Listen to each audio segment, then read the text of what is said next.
What's up, guys? It's Russ Allen. I am excited to be with you tonight. We are starting a new series, and the category is Old Testament. This month, we are going to be looking at some Old Testament heroes, 3 Old Testament heroes.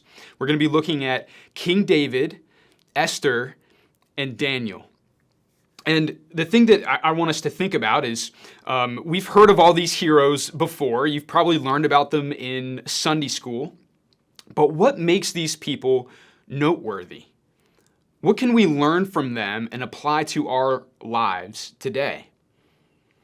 Well, what we should hold on to is that what makes these people heroes is not their abilities or their stature, but rather the way that they allow God to use them. And in doing so, how they point us to the ultimate hero, who is Jesus Christ.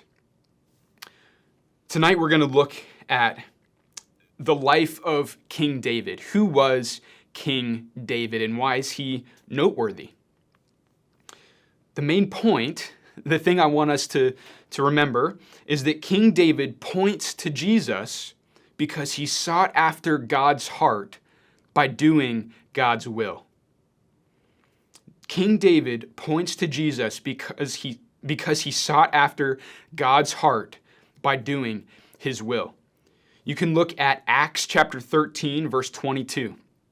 It says, "I have found in David, the son of Jesse, a man after my heart, who will do all my will." Now, like I said, most of you are probably familiar with King David, and you know the background of King David and his story. King David started off as just a regular shepherd boy who was chosen by God to become king. And there are some significant stories in the life of David. You'll remember the story of David and Goliath and how David killed this Philistine giant with just a slingshot and stone. And then David went on to become king, and he was actually Israel's greatest king, someone that the Jewish people would look back to and remember as being sort of the archetype, the ultimate form of a king. And what we learn is that he really just foreshadows the true ultimate king, who is Jesus. And so right now, I want you to discuss a little bit more the background of King David with your life group and talk about some of your initial thoughts about him.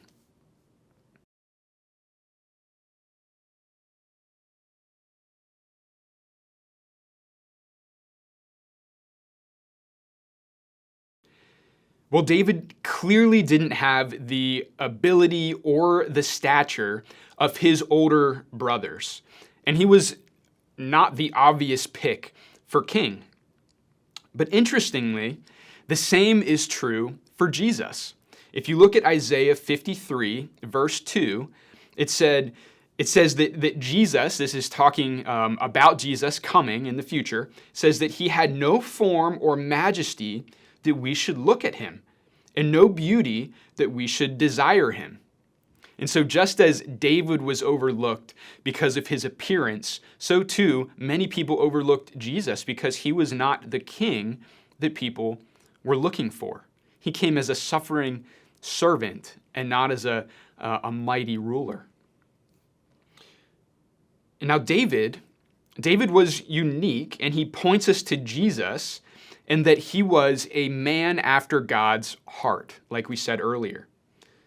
Now, that's an interesting phrase that I think deserves unpacking. So our first point for tonight is that we should seek to be like David and Jesus by seeking after God's heart. We should seek to be like David and Jesus by seeking after God's heart. Now, what does that actually mean? What does it mean to seek after God's heart?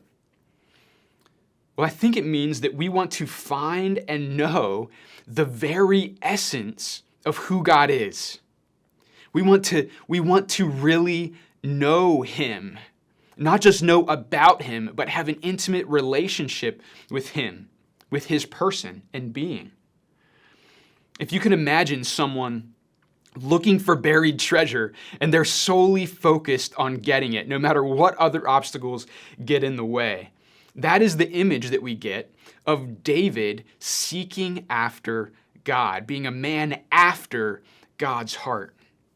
He's trying to seek him and to know him and to understand him and really grasp him the best that he possibly can. And so here are a few more questions for you to discuss with your life group.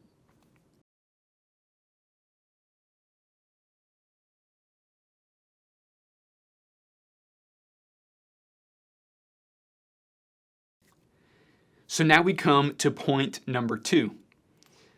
Is that we should seek to be like David and Jesus by doing God's will. We should seek to be like David and Jesus by doing God's will. When we seek God, like David did, we seek after him, we're a person after God's heart, the good news is that we will find him. We will find God. But when we find God, we will not remain the same. You cannot have an encounter with Jesus, with God, and remain the same that you were before. To know God is to love God and to want to please him. Seeking after God and doing the will of God, they go hand in hand. They're not two separate things. Unlike the kings that come after David, David upheld God's laws and commands and showed that they were worthy of obedience, that they were worthy of centering their lives around, that he treasured them. He treasured God's commands and doing God's will. If you look at Psalm 19, verses 7 through 11, it says this, "The law of the Lord is perfect." This is King David writing this. "Reviving the soul. The testimony of the Lord is sure, making wise the simple. The precepts of the Lord are right, rejoicing the heart. The commandment of the Lord is pure, enlightening the eyes. The fear of the Lord is clean, enduring forever. The rules of the Lord are true and righteous altogether. More to be desired are they than gold, even much fine gold, sweeter also than honey and drippings of the honeycomb. Moreover, by them is your servant warned. In keeping them, there is great reward."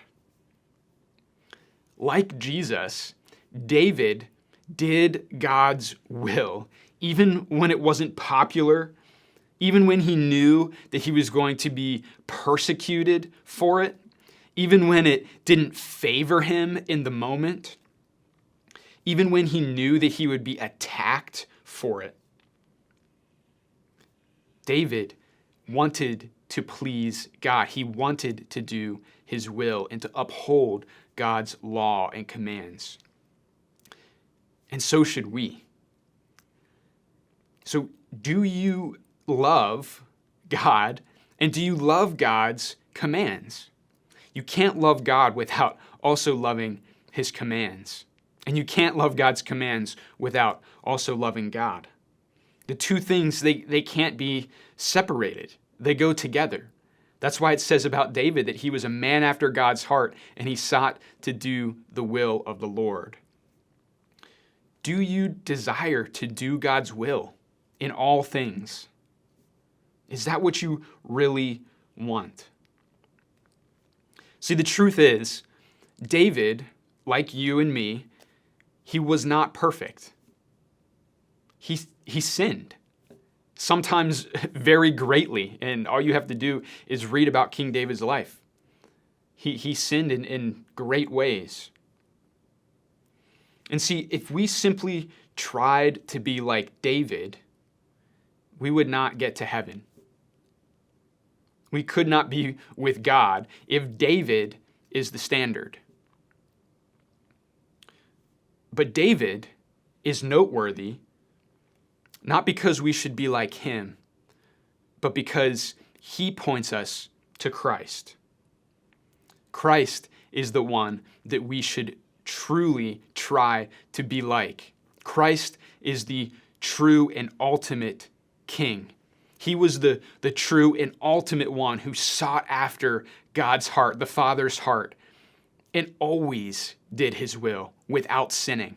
And we can find hope in eternal life by putting our faith in Jesus.